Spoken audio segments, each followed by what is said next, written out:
Om Ajnanatamrandasya Jnananjana Shalakaya Chakshurunmilitam Mena Tasmai Shri Gurave Namaha Shri Chaitanya Manobishtam Sthapitam Mena Bhutale Swayam Rupa Kadamahyam Dadati Swapadantikam Vandeham Shri Gurun Shri Yuta Padakamalam Shri Gurun Vaishnavamscha Shri Rupam Sagrajatam Sagana Raghunathanvitam Tam Sajivam Sadvaitam Savadutam Parijana Sahitam Krishna Chaitanya Devam Shri Radha Krishna Padan Sagana Lalita Shri Vishakhanvitamscha He Krishna Karuna Sindhu Dinabandho Jagatpate Gopesha Gopika Kanta Radha Kanta Namostute Tapta Kanchana Gaurangi Radhe Vrindavaneshwari Vrishabhano Sute Devi Pranamami Haripriye Vancha kalpatarubhasya kripa sindhubhyeva cha patitanam pavanebhyo vaishnavebhyo namo namaha.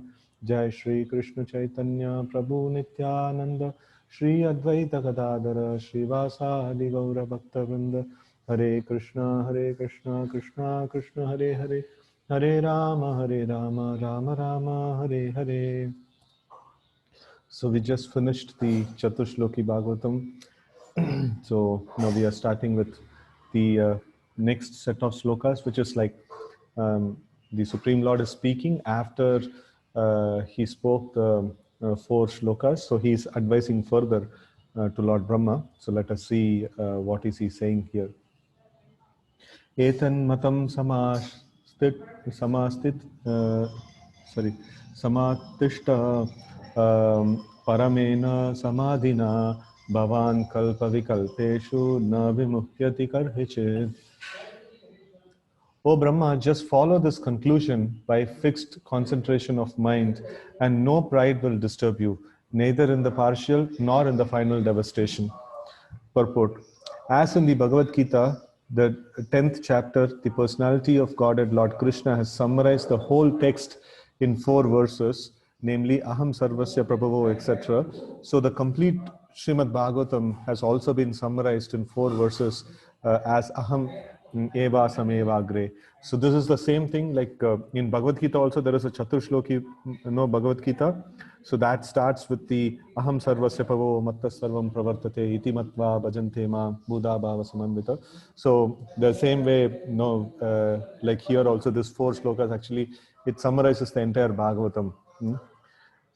So, thus the secret purpose of the most important Bhagavatate conclusion has been explained by the original speaker of Srimad Bhagavatam, who was also the original speaker of Bhagavad Gita, the personality of Godhead, Lord Sri Krishna. So we can see that Bhagavatam is spoken by Lord Krishna, the original set of slokas, and then here also we see in Bhagavad Gita also the no speaker is Krishna. There are many grammarians and non-devotee material wranglers who have tried to present false interpretations of these 4 verses of Srimad Bhagavatam. But the Lord himself advises Brahmaji not to be deviated from the fixed conclusion the Lord has taught him. The Lord was the teacher of the nucleus of Srimad Bhagavatam in 4 verses, and Brahma was the receiver of the knowledge. Misinterpretation of the word aham by the word jugglery of impersonalists should not disturb the mind of the strict followers of Srimad Bhagavatam. Srimad Bhagavatam is the text of the personality of Godhead and his unalloyed devotees, who are also known as Bhagavatas, and any outsider should have no access to this confidential literature of devotional service. So it's very, very confidential literature because the Lord is explaining about himself and no one has any right to go and interpret this on their own way, right? So it is completely, what is that? It's quite confidential, something that is very much related to the Lord and Lord's devotees. So no outsider who doesn't have any relation to the Lord or devotional service should have any comments upon these things, right? So they should first of all be related to the Lord to even comment upon what the Lord is saying. Okay, but unfortunately the impersonalist who have no relation to the Supreme Personality of Godhead tries to interpret Srimad Bhagavatam by his poor fund of knowledge in grammar and dry speculation. Therefore the Lord wants Brahma and through Brahma all future devotees of the Lord and disciplic succession of Brahma. that one should never be misled by the conclusion of the so-called grammarians or by other men with a poor fund of knowledge, but must always fix the mind properly via the parampara system. No one should try to give a new interpretation by dint of mundane knowledge. And the first step, therefore, in pursuance of the system of knowledge received by Brahma is to approach a bona fide guru who is the representative of the Lord following the parampara system. So, just a minute, I'm having a little disturbance in this place. I'll just try to.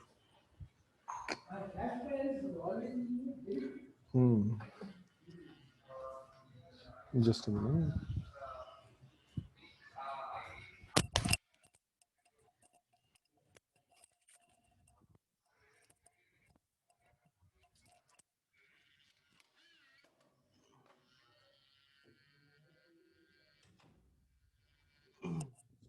Like to change to a different place.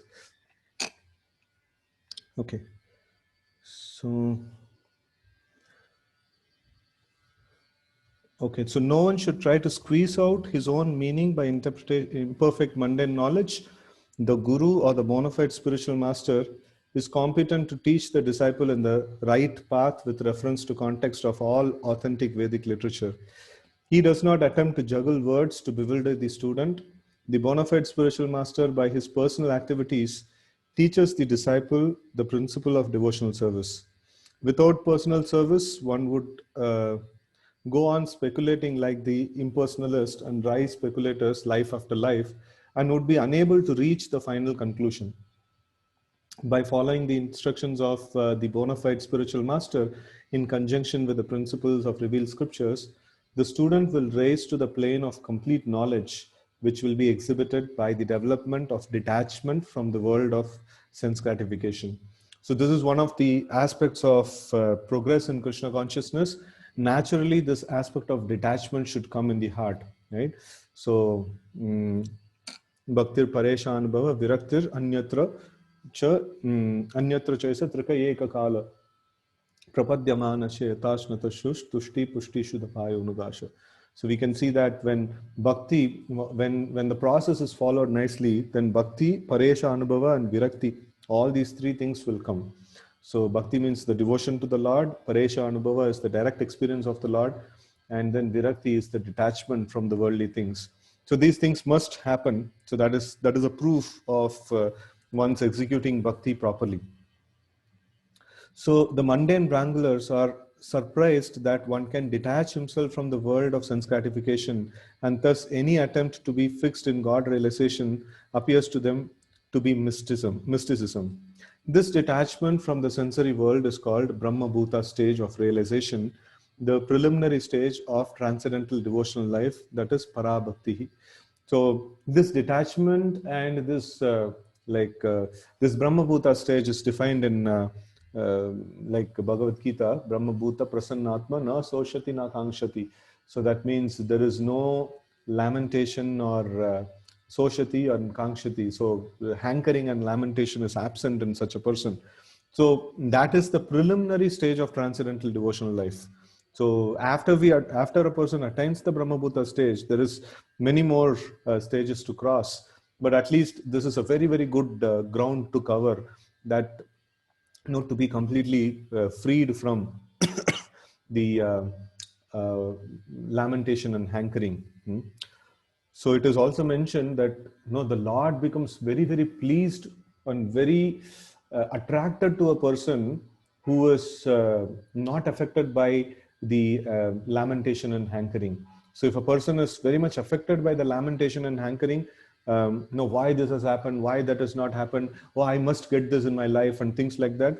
So this kind of lamentation and hankering, this is a sign of complete materialism.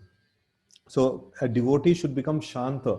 Materially, whatever may be the disturbance that is there, he should actually retract from that very quickly, and then he should place himself in the position of shanta. So the Brahmabhuta stage of life is known as the Atmarama stage, in which one is fully satisfied and does not hanker for the world of sense enjoyment. This stage of full satisfaction is the proper situation for understanding transcendental knowledge of the personality of Godhead. The Srimad Bhagavatam 1 to 20 affirms this. Evam prasanna manaso bhagavat bhakti yogataha bhagavat tattva vijnanam mukta sangasya jayate. Thus, in the complete satisfied stage of life, exhibited by full detachment from the world of sense enjoyment as a result of performing devotional service, one can understand the signs of God in the liberated stage. Right? So, this is Evam Prasanna Manaso. No, they like just a sloka before this. It actually mentions that just one or two slokas before this, it's mentioned tada rajastamo bhava kamalobhadayaschaye chetayete rana viddam stitam sattve prasidati. No, prasidati means like no, he becomes actually prasanna. So and then continuation of that, it comes like this: evam prasanna manaso bhagavat bhakti yogataha bhagavat tattva vijnanam mukta sangasya jayate. So if a person who's situated in devotional service naturally becomes unaffected by the material things, and then he becomes completely peaceful, no, at heart, and he is hankering after devotional service to the Lord, and no, it's nicely mentioned here. Again, we'll read this. Thus, in the completely satisfied stage of life, evam prasanna manaso, exhibited by full detachment from the worldly sense enjoyment. So, these two are what is that?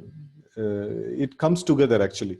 So, detachment from sense enjoyment and completely satisfied stage of life. So if I'm not having detachment from sense enjoyment, I cannot have satisfied life. No, sense enjoyment means miserable life, right? So that's the whole point. So, and then that as a result of performing devotional service, how I could able to manage to detach myself from this world by the performance of devotional service, right? So then, so the bhakti brings about detachment from the sense objects, and that brings about the completely satisfied stage of life, evam prasanna manaso, right? So one can understand the signs of God in liberated stage. So like initial stages when we practice bhakti, so it actually helps us to detach ourselves from the material world, and then we are in a peaceful state, liberated state, and after that the same process of bhakti will make us understand the signs of God. No, the process is not different. Now the chanting, when we are doing, we are not able to get the darshan of the Lord, or we are not able to get that direct perception of the Lord. But then, when we are doing this process, our heart is getting cleansed, and then we are becoming freed from the hankering and lamentation and things like that. So, but once we get certain in the liberated stage, the same activities of bhakti, the same chanting, the same activities of bhakti will start revealing us, many wonderful signs about the Supreme Lord, right? So that's the way like it progresses. In this stage of life, in the stage of full satisfaction and detachment from the sensory world, one can know the mystery of the science of God with all its confidential intricacies, and not by grammar or academic speculation. So it's not possible to know God by study of scriptures or academic speculation and things like that. So sometime back we saw one of the examples. If sun is not there in the horizon, you cannot take torchlight and find out the sun, where is the sun and things like that. So no, you have to wait for the sun to reveal itself. So the basic idea is the sun has to reveal itself. So by the process of bhakti, Krishna reveals himself, and then we can know all the intricacies about Krishna. So, but we cannot try to get that kind of understanding just by our own study and academic gymnastics and things like that. That's not possible. Right? Because Brahma qualified himself for such reception, the Lord was pleased to disclose the purpose of Srimad Bhagavatam. This direct instruction by the Lord to any devotee who is detached from the world of sense gratification is possible, as stated in Bhagavad Gita 10:10. Tesham satata yuktanam bhajatam priti purvakam dadami buddhi yogam tam yenamam upayanti te. Unto the devotees who are constantly engaged in Lord's transcendental loving service, priti purvakam, the Lord, out of his costless mercy upon the devotee, gives direct instruction so that the devotee may take accurate progress on the path returning home back to Godhead. One should not therefore try to understand these 4 verses of Srimad Bhagavatam by mental speculation. Rather, by direct perception of the Supreme Personality of Godhead, one is able to know all about his abode Vaikuntha, as was seen and experienced by Brahmaji. Such Vaikuntha realization is possible by any devotee of the Lord situated in transcendental position as a result of devotional service. In Gopalatapani Upanishad, Shruti, it is said, Gopa Vesho me Purushaha Purastad Avir Babuva. So the Lord appeared before Brahma as a cowherd boy, that is, as the original personality of Godhead, Lord Sri Krishna, Govinda, who is later described by Brahmaji in Brahma Samhita. Right? So this is the Lord actually appeared in the Gopa Vesha. Gopa Vesho me Purushaha. Purusha means like the Supreme Lord. And Purastad Avir Babhuva. So this says like the Krishna's original form, that actually Brahmaji, what he got, the darshan of the Supreme Lord, is it's not any other incarnation, or is any other Narayana form or some form. So this is the original form as Sri Krishna. That is the form that Brahmaji could able to get darshan of, right? So in Brahmaji explains that in Brahma Samhita in 529, Chintamani prakara satmashu kalpa vriksha laksha vrateshu shurabhi rabipalayantam Lakshmi sahasra satasambrama sevyamanam govindam adi purusham tamaham bhajami. Brahma desires to worship the original personality of Godhead, Lord Sri Krishna, who resides in the topmost Vaikuntha planet known as Goloka Vrindavan, where he is in the habit of keeping Surabhi cows as a cowherd boy, and where he is served by hundreds and thousands of goddesses of fortune, the gopis, with love and respect. Therefore, Lord Sri Krishna is the original form of the Supreme Lord, Krishnastu Bhagavan Swayam. This is also clear from this instruction. The Supreme Personality of Godhead is Lord Krishna and not directly Narayana or Purusha avatars, which are subsequent manifestations. Therefore, Srimad Bhagavatam means consciousness of the Supreme Personality of Godhead, Lord Sri Krishna. And Srimad Bhagavatam is the sound representation of the Lord as much as Bhagavad Gita is. Thus, the conclusion is that Srimad Bhagavatam is the signs of the Lord in which the Lord and his abode are perfectly realized.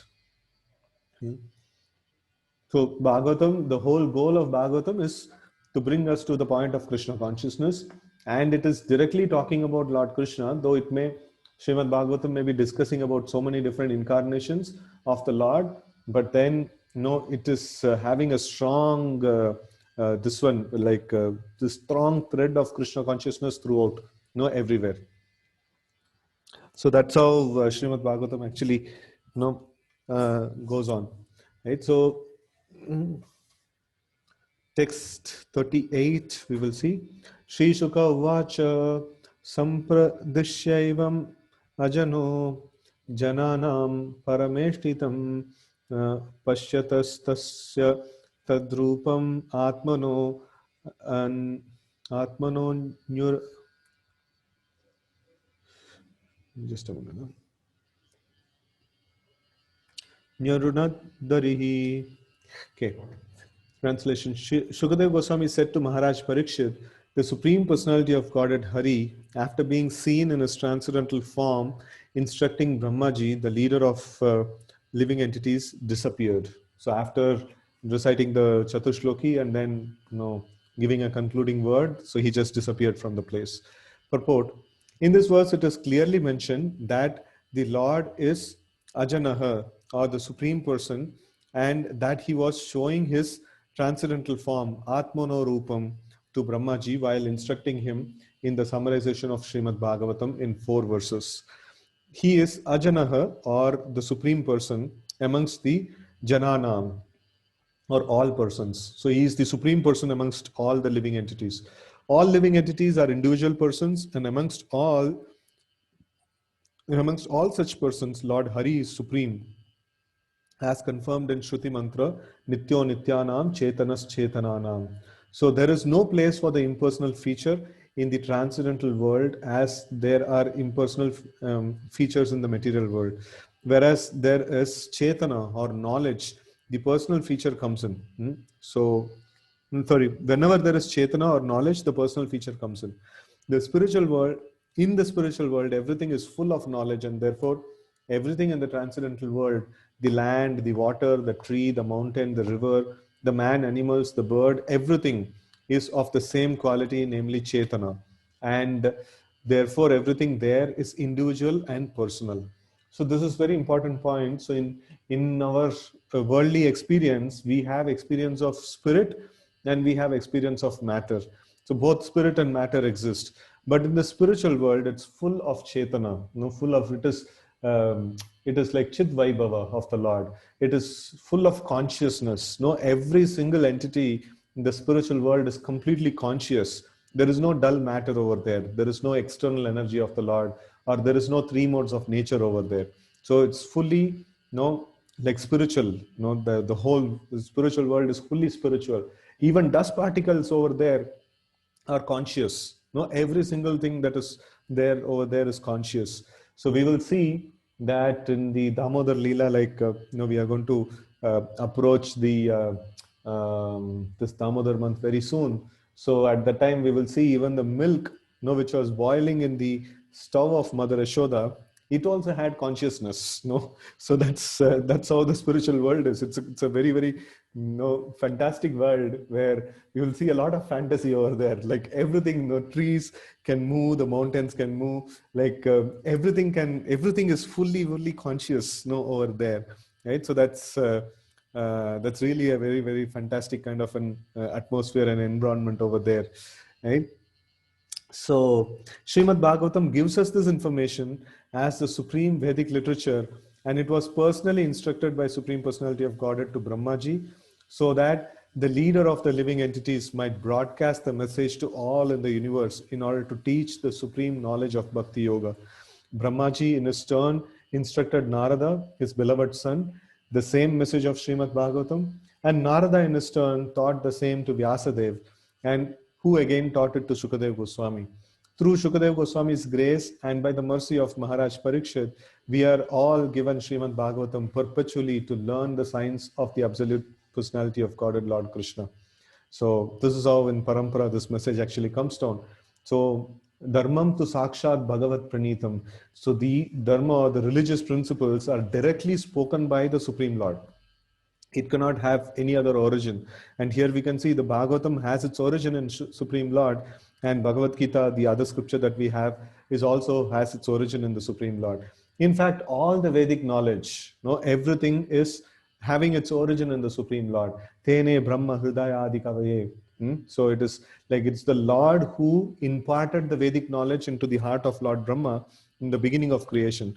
So now we see here the Bhagavatam also is spoken by the Supreme Lord, and also the all the Vedic knowledge is revealed to Lord Brahma by the Supreme Lord. So in originality, everything that exists, every knowledge that exists, is originally spoken by the Supreme Lord. Right? Text 39. Antarhitendriyat arthaya haraye vijitanjalaihi sarvabhuta mayo vishvam sasarjedam sapurvat. On the disappearance of the Supreme Personality of Godhead Hari, who is the object of transcendental enjoyment for the senses of the devotees, Brahma, with folded hands, began to recreate the universe full with living entities as it was previously. Okay. So with Sachasht, with the association of the Supreme Lord, so Lord Brahma now is starting to create, as it was before, like before the Pralaya.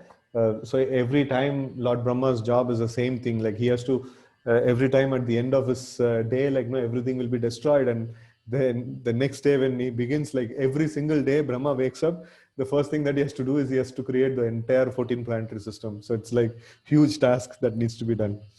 Okay. So purport, the Supreme Personality of Godhead Hari is the object of fulfilling the senses of all living entities. Yeko Bahunam Yovidadati Kaman, that is one reference. And also the meaning of Govinda is one who gives pleasure to the senses, especially to the senses of the devotees. Right? And illusioned by the glaring reflection of the external energy, the living entities worship the senses instead of engaging them properly in fulfilling the desire of the Supreme. So No, he is the master. Govinda also means he is the master of the senses. So it is then like every single one of us, we have to engage in the service of the Lord using our senses for the pleasure of the Supreme Lord. No, that's the perfection of our existence. Right? So instead in this world, everybody are worshipping the senses, no, rather than using the senses to worship the Supreme Lord. In the Hari Bhakti Sudodaya, there is the following verse: Akshanoho phalam tvadrisha darshanam hi tano phalam tvadrisha gatra sangaha jiva phalam tvadrisha kirtanam hi sudurlabha bhagavata hi loke. So it's very, very nice. Akshanoho means, aksha means like eyes. No, the phalam means, or the perfection of the eyes is tvadrisha darshanam. No, to take darshan of the Supreme Lord. And then, okay, let me read the translation. I have very little Sanskrit knowledge.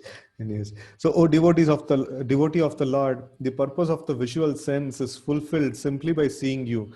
And to touch your body is the fulfillment of bodily touch. The tongue is meant for full. Okay, the tongue is. Okay, the purpose of tongue is fulfilled by glorifying your qualities, because in this world, a pure devotee of Lord is very difficult to find, right? So it is glorification of a devotee of the Lord, actually. So it is, if there is a devotee, and just by seeing a devotee, like now our visual sense is fulfilled, and just by touching the body of a devotee, our sense of touch is fulfilled, and just by glorifying his activities and qualities, like one's tongue is nature is fulfilled. So in this way, we can actually fulfill all the various just a minute. I hope the connection is there. No, I'm just connecting through the phone data, and some call is coming actually. Fine. So here, so such a devotee, because a pure devotee is very difficult to find.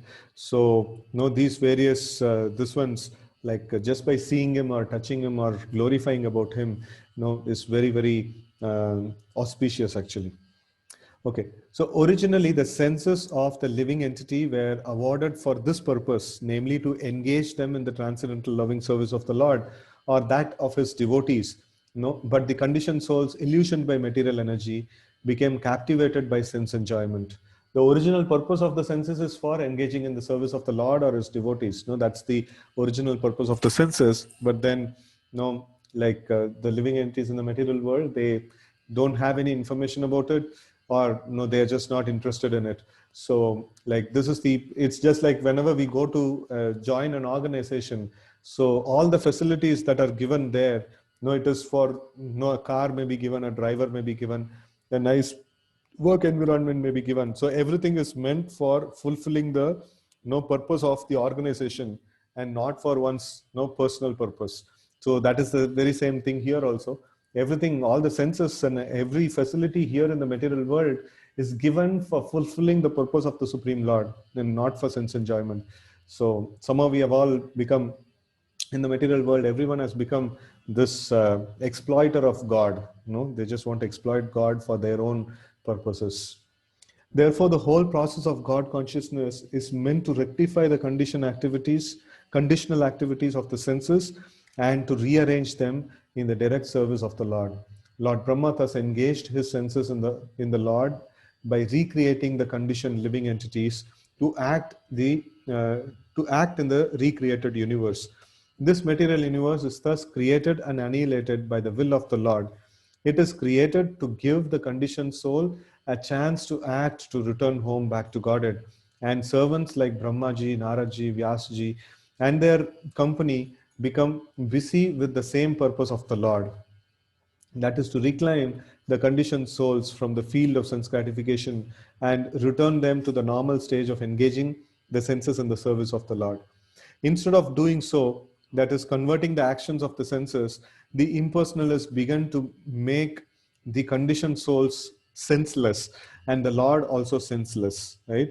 So this is the fallacy of the impersonalist philosophy. So the actual purpose is the Lord has senses, the living entity has senses. The main problem is, no, the living entity senses must be engaged in fulfilling the desires of the Supreme Lord and fulfilling this, like, or satisfying the senses of the Supreme Lord. So impersonalists, they just go completely out of the problem, and they come up with the solution of, okay, you don't have senses and the Lord doesn't have senses, so everything is senseless, right? So that's why the philosophy itself is senseless. The impersonalist philosophy itself is senseless. That is improper treatment for the conditioned souls. The diseased condition of the senses may be treated by curing the defect, but not uprooting the senses altogether. When there is some disease in the eyes may be cured to see properly. Plucking out the eyes is not treatment, is no treatment. Similarly, the whole material disease is based on the process of sense gratification, and liberation from disease condition is rearrangement of the senses to see the beauty of the Lord, hear his glories, and act on his account. Thus, Brahmaji created the universal activities again. So just a minute, I'll just need a small break. So let's start this next shloka, that is 49.40. Prajapatir dharmapatir yekada niyaman badram prajanam anvichan atishtat swartakamyaya. Thus, once upon a time, the forefather of living entities and the father of religiousness, Lord Brahma, situated himself in the acts of regulative principles, desiring self-interest for the welfare of all living entities. Purport. One cannot be situated in an exalted position without having undertaken a regulative life of rules and regulations. An unrestricted life of sense gratification is animal life. And Lord Brahma, in order to teach all concerned with the jurisdiction of his generations, taught the same principles of sense control for executing higher duties. So I always used to wonder that in the beginning of creation, so the main task that was there is to propagate the population. No, there was no population was there, and all the living entities are waiting to get bodies. No, and in the previous millennia, so when the pralaya happened, so all the living entities lost their bodies, and now in the next creation, all these living entities have to be given the bodies, and the primary the seva that is there, or service that is there, is to create the population in the universe. And that's why the Prajapatis like Brahma, Daksha, Marichi, and like all these great sages and all, so they are the original Prajapatis, progenitors of this world. And it is in Bhagavatam itself, we will see quite a number of these Prajapatis and their activities. So it is almost always, invariably, what happens is, when these Prajapatis are born and then are created by Brahma, and then they go for tapasya, they go for a long tapasya, and after that they come back and then get duly married, and then they start begetting children, and that's how the universal propagation happens. And I would wonder, if creating population is the main task in hand, so why not they just directly start creating population? So what's the point of going for hundreds of years of tapasya? So this is how the world actually is supposed to function. Now it appears to be a quite foreign concept for us, but then actually, this is how the world is constituted. In the 3rd chapter of Bhagavad Gita, we can actually see that Sahayagya Purovacha, so that slokas, that set of slokas, there it says, the Lord says that I have created this world and I have created 3 entities. So one is the living entities, another is the devatas, and then there is the process of yajna. So we have to perform yajna to satisfy the Supreme Lord.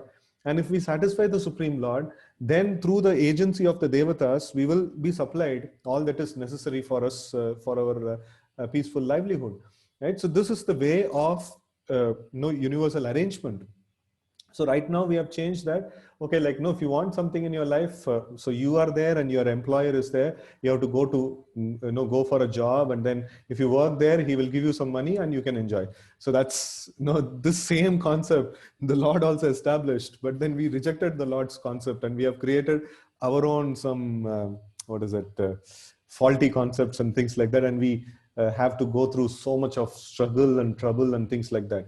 So the Lord established, you perform yajna, you perform sacrifice for the pleasure of the Supreme Lord, and then the devatas must have to give all the necessities for your life, right? So nowadays nobody is even willing to even experiment this thing, that everybody is busy doing their material work, right? So if we can actually take this principle, that if we work 24/7, everything that we do, if we do it for the pleasure of the Supreme Lord, all that is necessary for our life must come. That's that's the conviction one should have in the scriptures, right? So, like here, Brahmaji is setting that proper example. He is controlling his senses, and he is actually he's setting a nice example of doing austerities and penances and things like that. So he sets a right example, and the next generation of people are going to follow in his footsteps in the same way. So he desired the welfare of all as servant of God, and anyone desiring the welfare of members of his family and generations must conduct a moral religious life.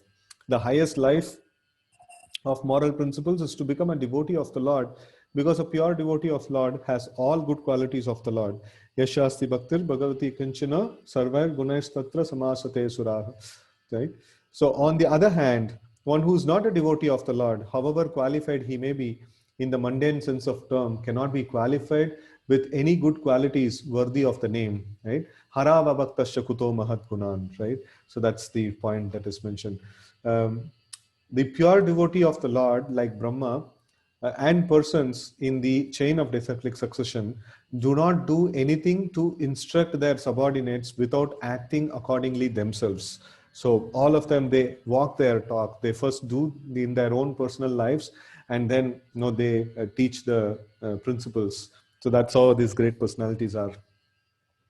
So text 41, Tam Narada Priyatamo Rikta Danam Anuvratah Shushru Samanaha Shilena Prashrayena Damena Cha. Okay, Narada, the most dear of the inheritor sons of Brahma, always ready to serve his father, strictly follows the instructions of his father by his mannerly behavior, meekness, and sense control. Text 42.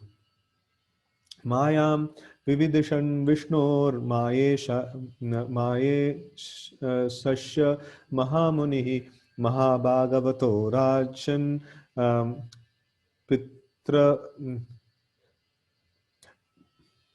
Pitaram Paryatoshayad. Okay. Narada very much pleased his father and desired to know all about the energies of Vishnu, the master of all energies. For Narada was the greatest of all sages and greatest of all devotees, O king. Purport: Lord Brahma, being the creator of all living beings in the universe, is originally the father of several well-known sons like Daksha, the Chatusranas, and Narada. In the three departments of human knowledge disseminated by the Vedas, namely fruitive work, karma kanda, transcendental knowledge, and devotional service, that is upasana kanda. So, just a minute, we'll read it again. In the three departments of human knowledge disseminated by the Vedas, namely fruitive work, that is karma kanda, transcendental knowledge, that is jnana kanda, and devotional service, that is upasana kanda, Devarishi Narada inherited from his father Brahma devotional service, whereas Daksha inherited from him the fruitive work. From his father the fruitive work, and Sanaka, Sanatana, etc. inherited from their father the information about jnana kanda or transcendental knowledge. But out of them all, Narada is described here as the most beloved son of Brahma because of his good behavior, obedience, meekness, and readiness to render service unto the father. And Narada is famous as the greatest of all sages because of his being the greatest of all devotees. Narada is the spiritual master of many famous devotees of the Lord. He is the spiritual master of Prahlad, Dhruva, and Vyasa. down to the forest animal hunter Kirata. No, his only business is to turn everyone to the transcendental loving service of the Lord. Therefore, all these features of Narada make him the dearmost son of his father, and all this is due to Narada's being a first class devotee of the Lord. The devotees are always anxious to know more about the Supreme Lord, the master of all energies. As confirmed in Bhagavad Gita 10:9, Mad Chitta Mad Gata Prana Bodhayantaha Parasparam Katayantas Chamam Nityam Tushyanti Charamanti Cha. The Supreme Lord is unlimited and his energies are also unlimited. No one can know them completely. Brahmaji, being the greatest living entity within this universe and being directly instructed by the Lord, must know more than anyone within this universe, although such knowledge may not be complete. So Brahmaji may not know entirety of Krishna, but then definitely he knows much better than anyone else in this whole creation, right?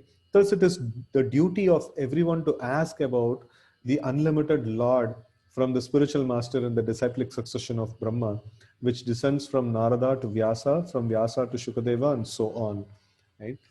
So I'd like to stop here for today. I've